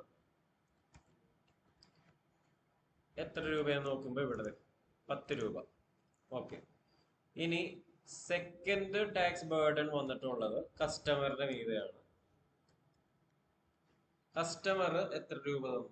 20 രൂപ. ഓക്കെ, അപ്പോ ഈ 20 രൂപ കസ്റ്റമർ തരുമ്പോ അത് ഉപയോഗിച്ചിട്ട് ഫസ്റ്റ് ടാക്സ് ബേർഡൻ ഉണ്ടായിട്ടുള്ള എന്റെ ഈ ഒരു ബാധ്യത കുറക്കാനുള്ള ഒരു അധികാരം കൂടിയാണ്, അല്ലെങ്കിൽ അധികാരം കൂടി ഗവൺമെന്റ് എനിക്ക് തരുന്നത്. അതായത് ഈ ഒരു 20 രൂപ കിട്ടുമ്പോൾ ഞാനിവിടെ ഗവൺമെന്റിലേക്ക് കൊടുക്കേണ്ടത്, അതായത് പണ്ട് GSTക്ക് മുമ്പ് ഉണ്ടായിരുന്ന ഒരു ടാക്സ് ആയിരുന്നു വാറ്റ് എന്ന് പറഞ്ഞ ടാക്സ്. ഇപ്പോ നമ്മൾക്കും വാറ്റിന്റെ ഡിസ്കസ് ചെയ്യേണ്ട വരും, GCC വാറ്റ് എന്നുള്ള കൺസെപ്റ്റില്. അതിനെയാണ് വാല്യൂ ആഡഡ് ടാക്സ് എന്ന് പറയുന്നത്. മൂല്യവർദ്ധിത നികുതി എന്നും വേണമെങ്കിൽ ഇതിനെ പറയാം മലയാളത്തിൽ എങ്ങനെയാണ് പറയുന്നത്. അപ്പോൾ ഈ ഒരു വാല്യൂ ആഡഡ് ടാക്സ് എന്ന് പറയുന്നത് മൂല്യം എത്രയാണോ വർദ്ധിച്ചത് അതിന്റെ മീതെ മാത്രമാണ് ടാക്സ്. അതേ സെയിം ലോജിക് തന്നെയാണ് GSTക്കും ഉള്ളത്. അതായത് ഇവിടെ 100 രൂപയുടെ സാധനം കസ്റ്റമറുടെ കയ്യിലേക്ക് എത്തിയപ്പോ എത്ര രൂപയായി? 200. ഓക്കെ, അപ്പോ വർദ്ധിത മൂല്യം അല്ലെങ്കിൽ വാല്യൂ അഡീഷൻ എന്ന് പറയുന്നത് ഇവിടെ 100 രൂപയാണ്. ഓക്കെ, വാല്യൂ അഡീഷൻ എന്ന് പറയുന്നത് വെറും 100 രൂപ. അപ്പോ ഗവൺമെന്റിന്റെ കയ്യിലേക്ക് എത്തേണ്ട എമൗണ്ട് എന്ന് പറയുന്നത് ഈ ഒരു 100ന്റെ 10% ആയ 10 രൂപ മാത്രം ഗവൺമെന്റിന്റെ കയ്യിലേക്ക് എത്തിയാൽ മതി. അതായത് നമ്മുടെ കമ്പനിയിൽ നിന്ന് ഗവൺമെന്റിന്റെ കയ്യിലേക്ക് എത്തേണ്ട ടാക്സ് എന്ന് പറയുന്നത് നമ്മൾ എത്രയാണോ മൂല്യം വർദ്ധിപ്പിച്ചത് അതിന്റെ ടാക്സ് മാത്രം ഗവൺമെന്റിന്റെ കയ്യിലേക്ക് എത്തിയാൽ മതി. അതിനാണ് വാല്യൂ അഡീഷൻ എന്ന് പറയുന്നത്.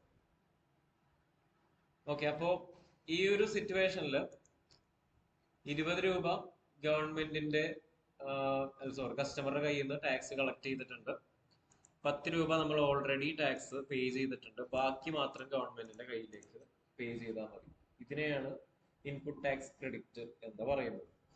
ഓക്കെ, അതായത് ടാക്സ് ബാധ്യത ഫസ്റ്റ് നമ്മൾക്ക് ആയിരുന്നു, അതായത് നമ്മളാണ് ആ 10 രൂപ ടാക്സ് പേ ചെയ്തത്.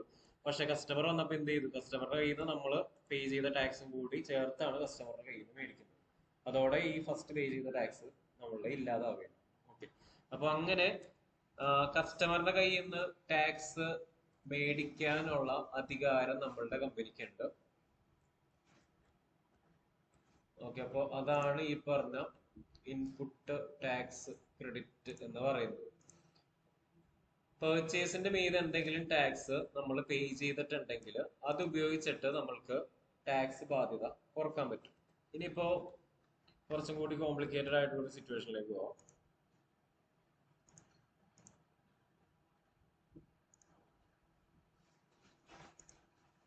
ഇതാണ് നമ്മൾ ആദ്യം പറഞ്ഞത്. 10,000 രൂപയുടെ സാധനത്തിന് 18% ടാക്സ് എങ്കിൽ ടോട്ടല് 11,800 രൂപയാണ് കമ്പനി പേ ചെയ്തത്. ഇനി ഇതേ സാധനം തന്നെ 15,000 രൂപക്ക് കസ്റ്റമർക്ക് വിൽക്കുന്നു എന്ന് വിചാരിക്കാം.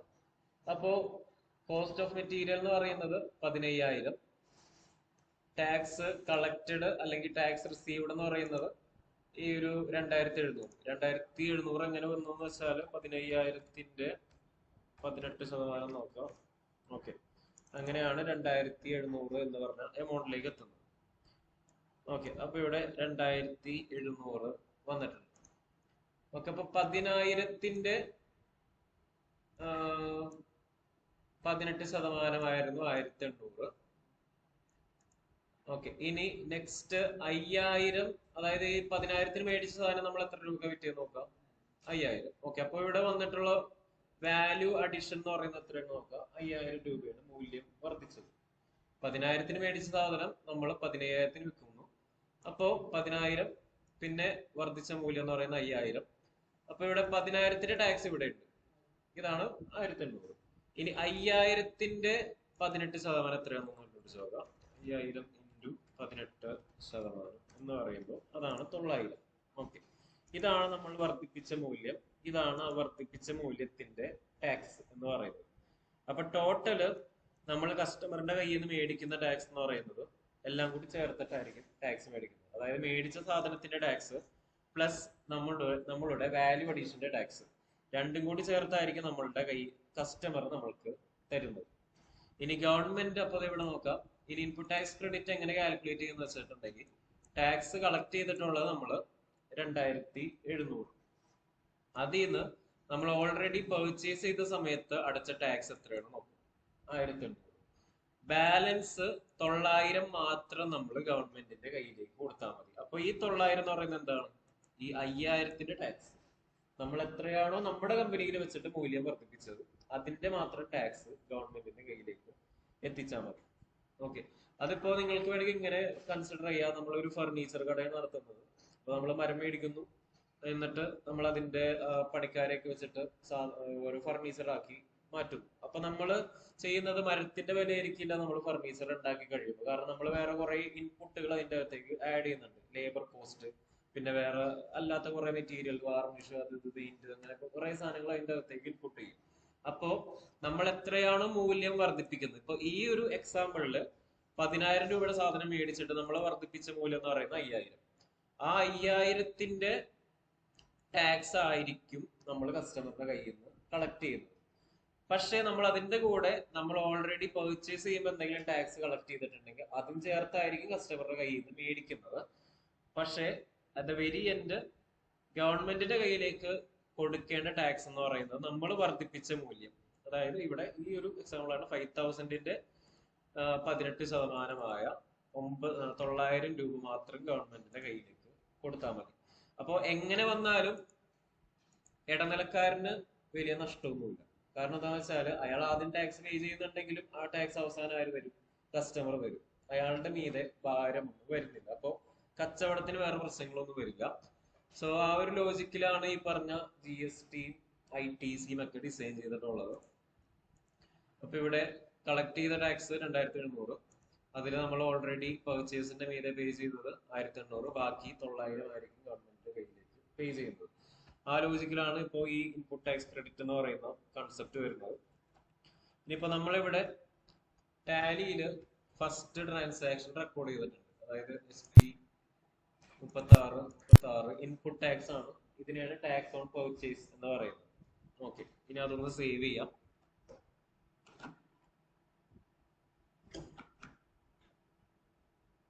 അപ്പൊ ഫസ്റ്റ് ട്രാൻസാക്ഷൻ ഇവിടെ റെക്കോർഡായി. ഇനി ടാലിയിൽ GSTക്ക് അതിൻ്റെതായിട്ടുള്ള കുറെ റിപ്പോർട്ടുകളുണ്ട്. അപ്പൊ അത് എടുക്കണം എന്നുണ്ടെങ്കിൽ ഇവിടെ ഡിസ്പ്ലേയിൽ പോയി കഴിഞ്ഞാൽ GST റിപ്പോർട്ട് എന്ന് പറഞ്ഞ ഓപ്ഷൻ കിടപ്പുണ്ട്. അതിൽ നമ്മൾ നേരത്തെ പറഞ്ഞ GSTR 1, 3B, 2A, 2B എന്നൊക്കെ പറഞ്ഞ് കുറച്ച് റിപ്പോർട്ട് കിടപ്പുണ്ട്. ഇതില് GSTR 2A ആണ് ഇപ്പൊ സെലക്ട് ചെയ്യുന്നത്. ഓക്കെ, അതിപ്പോ 2A സെലക്ട് ചെയ്തപ്പോ അതിന്റെ പീരിയഡ് നോക്കാം. ഏപ്രിൽ മാസത്തെ റിപ്പോർട്ടാണ് ഉള്ളത്. പക്ഷെ നമ്മൾ ഈ ട്രാൻസാക്ഷൻ റെക്കോർഡ് ചെയ്തത് മെയ്യിലാണ്. ഓക്കെ, അപ്പോ പീരിയഡ് ഒന്ന് മാറ്റി കൊടുക്കുക. 1st May to 31st May. Okay, അപ്പോ എന്തെങ്കിലും എറർ ഉണ്ടെങ്കിൽ സിസ്റ്റം ഇങ്ങനെ പറഞ്ഞു തരും. അൺസേർട്ടൺ ട്രാൻസാക്ഷൻസ്, കറക്ഷൻസ് ഉണ്ട് എന്ന് പറഞ്ഞിട്ട് ഇവിടെ ഇപ്പോ ഒന്നെന്ന് പറഞ്ഞവിടെ കിടപ്പുണ്ട്. അതായത് നമ്മൾ ചെയ്തതിൽ എന്തെങ്കിലും മിസ്റ്റേക്ക് ഉണ്ടെങ്കിലായിരിക്കും അവിടെ അങ്ങനെ കാണുന്നത്. ജസ്റ്റ് ഒന്ന് എന്റർ കീ പ്രസ് ചെയ്ത് നോക്കാം. ഓക്കെ, അപ്പോൾ ഇവിടെ ഉള്ള പ്രശ്നം GST രജിസ്ട്രേഷൻ ഡീറ്റെയിൽസ്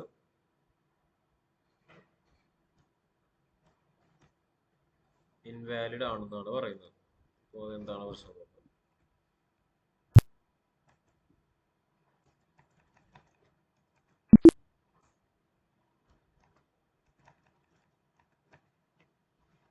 ഓക്കെ, ഈ ഒരു GST നമ്പറിൽ മിസ്റ്റേക്ക് ഉണ്ട്.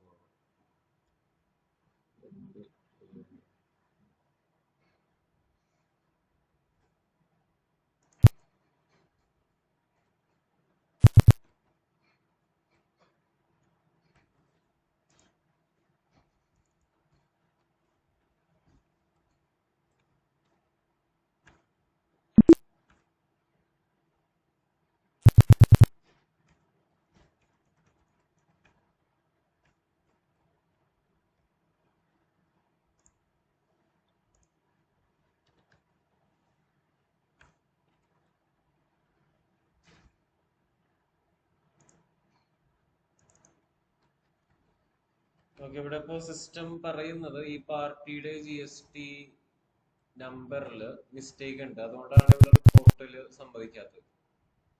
തൽക്കാലം ഞാനിവിടെ GST നമ്പർ വേറൊരു എക്സിസ്റ്റിംഗ് കമ്പനിയുടെ GST നമ്പർ ആയിട്ട് മാറ്റി. ഇനി ഒന്ന് നോക്കാം. ഓക്കെ, ഇപ്പോ ആ ഒരു എറർ മാറി. ഓക്കെ, ആ ഒരു GST നമ്പറിൽ, അതുകൊണ്ടാണ് നമ്മൾ കൊടുക്കുന്ന GST നമ്പറിൽ എന്തെങ്കിലും മിസ്റ്റേക്ക് ഉണ്ടെങ്കിൽ റിപ്പോർട്ടിൽ കറക്റ്റ് ആയിട്ട് കിട്ടില്ല എന്ന് പറയുന്നത്. ഓക്കെ, ഇപ്പോ അതിൽ നിന്ന് മാറി, ഇവിടെ നിന്ന് മാറി. ഓക്കെ, ഇനിയിപ്പോ അടുത്ത പ്രശ്നം എന്താണെന്ന് വെച്ചാല് പാർട്ടി ലെഡ്ജറിൽ ഇവിടെ ഇപ്പൊ കറക്റ്റ് ചെയ്തിട്ടുണ്ടെങ്കിലും പാർട്ടി ലെഡ്ജറിൽ വേറെ എമൗണ്ട് ആയിരിക്കും ഉണ്ടാവും. അല്ല, വേറെ GST നമ്പർ ആയിരിക്കും. അതും കൂടെ ഒന്ന് കറക്റ്റ് ചെയ്തിട്ട് വരാം.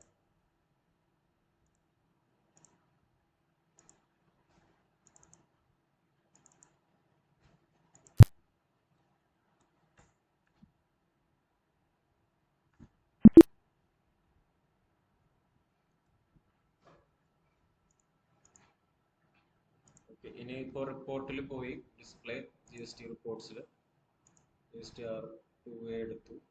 മെയ്യിൽ നോക്കാം. 1st May to 31st May. Okay, അപ്പോൾ ഇവിടെ ആ ഒരു എമൗണ്ട് ഇങ്ങനെ വന്ന് കിടപ്പുണ്ട്.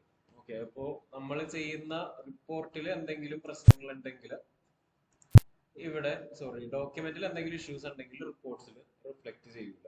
അപ്പോൾ ഇതാണ് GSTR 2 എന്ന് പറയുന്നത്. ഇതിൽ ഉണ്ടാവുന്നത് നമ്മുടെ പർച്ചേസിന്റെ വിവരങ്ങളായിരിക്കും ഇതിലുണ്ടാവുന്നത്. ഓക്കെ, അതിവിടെ ഉണ്ട്. നെക്സ്റ്റ് നമുക്ക് ട്രാൻസാക്ഷൻ റെക്കോർഡ് ചെയ്യേണ്ടത് ഇതാണ്. 2nd May നമ്മൾ മേടിച്ച HP കമ്പ്യൂട്ടറുകൾ 50,000 രൂപക്ക് നമ്മൾ വിൽക്കുന്നു. 40,000 രൂപക്ക് മേടിച്ചത് നമ്മൾ 50,000 രൂപക്കാണ് വിൽക്കുന്നത്. അപ്പോൾ നമ്മുടെ ലാഭം എന്ന് പറയുന്നത് ഒരെണ്ണത്തിന് 10,000 രൂപ വെച്ചിട്ടാണ് ലാഭം. ഓക്കെ, ഇവിടെ വിൽക്കുന്നത് SK എന്റർപ്രൈസ് എന്ന് പറയുന്ന പാർട്ടിക്കാണ്. കൊച്ചിയിലുള്ള ഒരു ഡീലറാണ് SK എന്റർപ്രൈസ് എന്ന് പറയുന്നത്. എനിക്ക് തോന്നുന്നത് ഈ ഒരു നിങ്ങളെ ലെഡ്ജർ ക്രിയേറ്റ് ചെയ്യുമ്പോൾ ഈ PDF-ലുള്ള GST നമ്പർ കൊടുത്താൽ മതി. ഇത് കറക്റ്റ് ആണ്.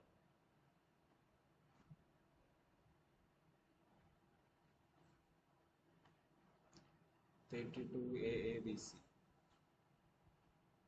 ഓക്കെ. ഈ പവർ പോയിന്റിലുള്ള GST നമ്പർ അല്ല സ്ക്രീൻഷോട്ടിലുള്ളത്. അപ്പൊ നിങ്ങൾക്ക് ഈ പറഞ്ഞ പ്രശ്നങ്ങൾ വരില്ല, കാരണം ഇതിലുള്ള GST നമ്പർ കറക്റ്റ് തന്നെ.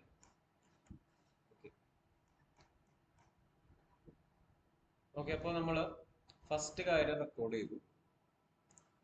ഇനി സെക്കൻഡ് ട്രാൻസാക്ഷൻ എന്ന് പറയുന്നത് 10,000 രൂപ ലാഭത്തിന് നമ്മൾ സാധനം വിൽക്കുകയാണ്. അപ്പോൾ സെയിൽസ് ചെയ്യുമ്പോൾ സാധാരണ ചെയ്യുന്ന പോലെ സെയിൽസ് വൗച്ചറിൽ പോവാം. സെയിൽസ്. ഇനി മസ്റ്റ് ആയിട്ടും ഡേറ്റും ഇൻവോയ്സ് നമ്പർ ഇനി കറക്റ്റ് ആയിട്ട് കൊടുക്കണം. ഓക്കെ, എസ്പെഷ്യലി അഞ്ജന ഡേറ്റ് ഇടാറില്ല. നിങ്ങൾ ബാക്കി എല്ലാവരൊക്കെ ഡേറ്റ് ഇടാറുണ്ടെന്നാണ് എൻ്റെ ഒരു ഓർമ്മ. നിങ്ങൾ ഇനി തെറ്റിക്കരുത്, കാരണം GST വരുമ്പോൾ ഡേറ്റ് നല്ല ഇമ്പോർട്ടൻസ് ഉണ്ട്. അപ്പോൾ ഡേറ്റ് കറക്റ്റ് ആയിട്ട് കൊടുക്കുക. ഇനി invoice number. Okay, first invoice ആണ്. അപ്പോൾ ഈ INV1 എന്ന് കൊടുത്തു. എംപയേഴ്സ് ടെക്നോളജിയുടെ ഫസ്റ്റ് ഇൻവോയ്സ്. പാർട്ടി എന്ന് പറയുന്നത് കസ്റ്റമറിന്റെ പേര് SK എന്റർപ്രൈസസ്.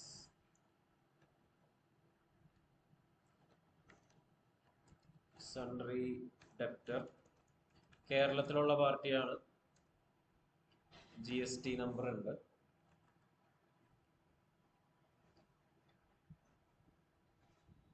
ഓക്കെ, ഈ ഒരു നമ്പർ കൊടുക്കുക, 32 AABC.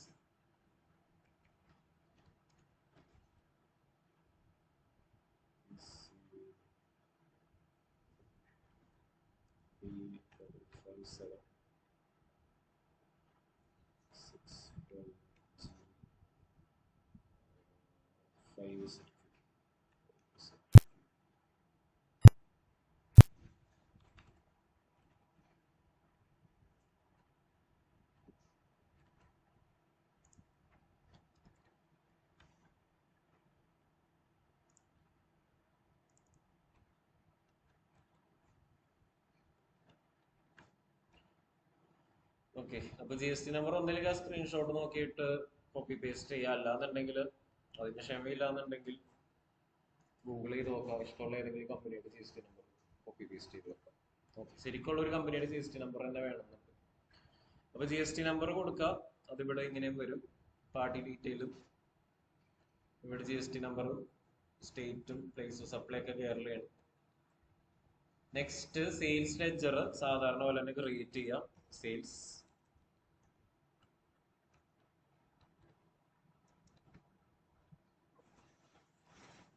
ഇനി നെയിം ഓഫ് ഐറ്റം നമ്മൾ മേടിച്ച് വെച്ചിട്ടുള്ള ഐറ്റമാണ് സെയിൽ ചെയ്യുന്നത്. അപ്പോൾ HP കമ്പ്യൂട്ടർ എത്ര എണ്ണമാണ് വിൽക്കുന്നതെന്ന് വെച്ചാൽ 10 എണ്ണം തന്നെ വിൽക്കുന്നുണ്ട്. എല്ലാ സാധനങ്ങളും വിൽക്കുന്നു. 50,000 രൂപക്കാണ് വിൽക്കുന്നത്. ക്വാണ്ടിറ്റി 10. ഓക്കെ, ഇനിയിപ്പോ എന്റെ സിസ്റ്റത്തിൽ ഇവിടെ ഇപ്പോ ഇൻക്ലൂസീവ് ഓഫ് ടാക്സ് എന്ന് പറഞ്ഞൊരു ഓപ്ഷൻ വന്ന് കിടപ്പുണ്ട്. അതിപ്പോ തൽക്കാലം ഡിസേബിൾ ചെയ്തിടാം.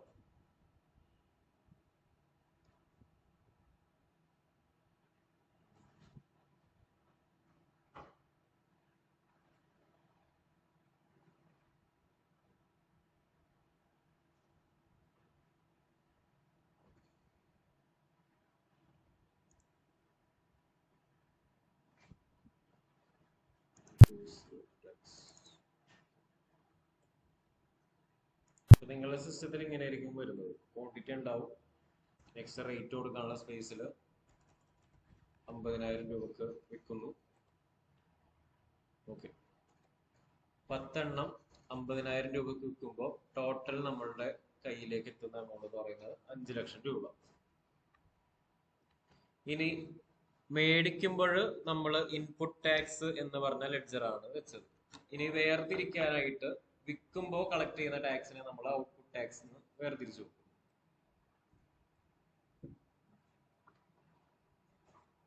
ഇനിയിപ്പോ ഈ സിറ്റുവേഷനിലും രണ്ട് പാർട്ടിയും കേരളത്തിൽ തന്നെയാണ്. അപ്പോ ജേണൽ എൻട്രിയിൽ ഇവിടെ ഇപ്പോ സംഭവിക്കുന്ന സാധാരണ ജേണൽ എൻട്രി എന്ന് പറയുമ്പോൾ ഇവിടെ ഇപ്പോ SK enterprise 5 lakh to sales 5 lakh, ഇതാണ് ജേണൽ എൻട്രി വരുന്നത്. പക്ഷേ GST ട്രാൻസാക്ഷൻ ആണെങ്കിൽ ഇതിന്റെ താഴെ സ്വന്തം സംസ്ഥാനത്തിന്റെ അകത്താണെങ്കിൽ GST വരും. അപ്പോ വരുന്ന GST എന്ന് പറയുന്നത് CGST വരും ആൻഡ് SGST വരും. ഇനി സെയിൽസിന്റെ ടാക്സ് ആയതുകൊണ്ട് ഇതിനെ വേർതിരിക്കാനായിട്ട് ഔട്ട്പുട്ട് CGST എന്നും ഔട്ട്പുട്ട് SGST എന്നും പറഞ്ഞുകൊണ്ട് വേർതിരിക്കുന്നത് നല്ലതായിരിക്കും. ചെയ്തില്ലെങ്കിൽ ലാസ്റ്റ് ഒരു കൺഫ്യൂഷൻ വരും.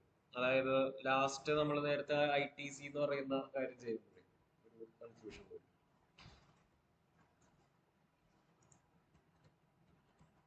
ചില കമ്പനീസ് അങ്ങനെ ചെയ്യാതെയും ചെയ്യുന്നുണ്ട് കേട്ടോ. അതായത് വെറുതെ GST ലെഡ്ജർ മാത്രം ക്രിയേറ്റ് ചെയ്തിട്ട് ചെയ്യും. ഇതെല്ലാം ഓരോ രീതിയിലുള്ള അക്കൗണ്ടിങ് സ്റ്റൈലാണ്. ഇങ്ങനെ ചെയ്തിട്ടുണ്ടെങ്കിൽ കുറച്ചും കൂടി എളുപ്പമാണ്. ഓക്കെ, അപ്പോൾ ഇനി ടാക്സ് എമൗണ്ട് അതിപ്പോ എത്രയാണെന്ന് നമുക്ക് നോക്കാം. അതായത് 5 ലക്ഷത്തിന്റെ 9% 45,000 വരും.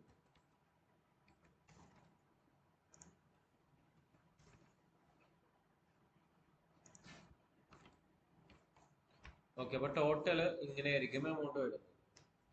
SK എന്റർപ്രൈസ് എന്ന് പറയുന്ന കസ്റ്റമർ തരാനുള്ള എമൗണ്ട് എന്ന് പറയുന്നത് 5,90,000. ആ 5,90,000 എങ്ങനെ വരുന്നു എന്ന് വെച്ചാൽ സെയിൽസിലൂടെ 5 ലക്ഷം തരാനുണ്ട്, പ്ലസ് ടാക്സ് 45 അങ്ങനെയാണ് ഈ ഒരു എമൗണ്ടിലേക്ക് എത്തുന്നത്. ഓക്കെ, അപ്പോൾ ഇതാണ് ജേണൽ എൻട്രി. ഇനി ഈ ജേണൽ എൻട്രി അറിഞ്ഞില്ല എന്നുണ്ടെങ്കിലും സോഫ്റ്റ്വെയർ നമുക്ക് ചെയ്തു തരും. പക്ഷെ അങ്ങനെ സോഫ്റ്റ്വെയർ ചെയ്തു തരുന്നത് മാത്രം നോക്കിയിരിക്കാൻ പാടില്ല. എന്തെങ്കിലും മിസ്റ്റേക്ക് വരികയാണെങ്കിൽ നമ്മൾ തന്നെ കണ്ടുപിടിച്ച് സോൾവ് ചെയ്യണം. അപ്പൊ ഇവിടെ പുതിയ 2 ലെഡ്ജർ ക്രിയേറ്റ് ചെയ്യണം. Output CGST, output SGST.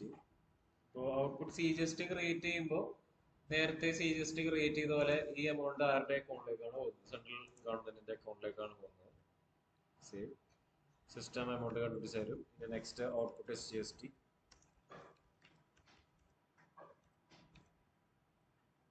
State government അക്കൗണ്ടിലേക്ക് പോകും. ടോട്ടല് 5,90,000 അത്രയുമാണ് എമൗണ്ട് വന്നിട്ടുള്ളത്. ഇനി ഇതാണ് നമ്മുടെ ലക്ഷണമൊത്ത സെയിൽസ് ബില്ല് എന്ന് പറയുന്നത്. ഏറ്റവും മുകളിൽ നമ്മുടെ കമ്പനിയുടെ പേര്, താഴെ കസ്റ്റമറുടെ പേര്, അതിന്റെ താഴെ ഐറ്റംസ്. ഇനി SAC കോഡ് ഉണ്ടാവും, ക്വാണ്ടിറ്റി, റേറ്റ്, ടാക്സ്.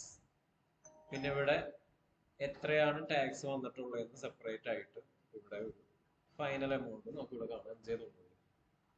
പിന്നെ താഴെ ഇങ്ങനെ ഒരു ടാക്സ് അനാലിസിസ് കാണാം, എങ്ങനെയാണ് ആ ഒരു ടാക്സ് വന്നിട്ടുള്ളത്, എത്ര എമൗണ്ടിന്റെ, അതായത് 5 ലക്ഷത്തിന്റെ 9% CGST, 9% SGST അല്ലെങ്കിൽ UTGST വഴിയിലാണ് ഈ പറഞ്ഞ 90,000 രൂപ മാത്രമാണ് നിങ്ങളുടെ കയ്യിൽ നിന്ന് ടാക്സ് ചാർജ് ചെയ്തിട്ടുള്ളത് എന്ന് പറഞ്ഞിട്ടുള്ള ഇൻഫോർമേഷൻ നമുക്ക് ഇവിടെ കാണാൻ പറ്റും.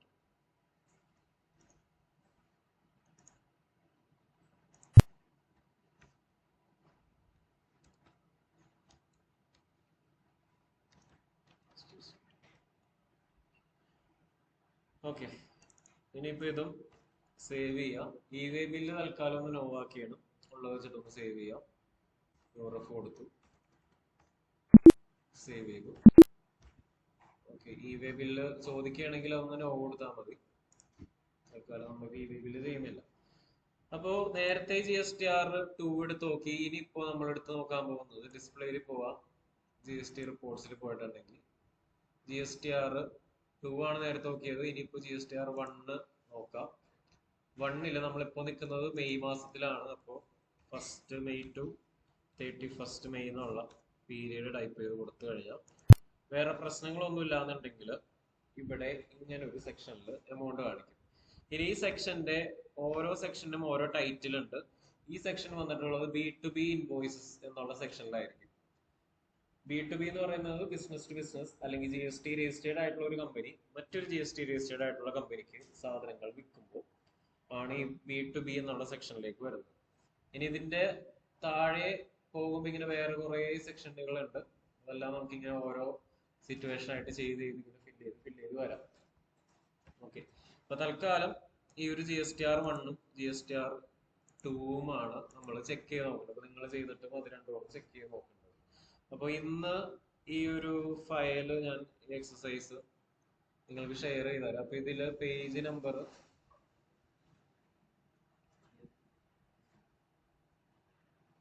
പേജ് 11 വരെ ഒന്ന് ചെയ്ത് നോക്കാം. 11 വരെ ചെയ്താൽ മതി. ബാക്കി ഇപ്പൊ ആറാമത്തതില് ഗുജറാത്തിലുള്ള ഒരു ഡീലർ കയ്യിൽ നിന്നാണ് മേടിക്കുന്നത്. അത് ഇൻട്രാ സ്റ്റേറ്റ് വരും. അപ്പൊ നമ്മൾ പറഞ്ഞിട്ടില്ല, തൽക്കാലം അത് പിന്നെ ചെയ്യാം. അപ്പൊ 11 വരെ ചെയ്താൽ മതി, ഈ GSTR 3B വരെ. ഫയലപ്പൊ ഞാൻ ഗ്രൂപ്പിലേക്ക് ഷെയർ ചെയ്തിട്ടേക്കാം, നോക്കാം. ഓക്കെ, അപ്പൊ സിസ്റ്റത്തിലേക്ക് ഇരുന്നല്ലോ.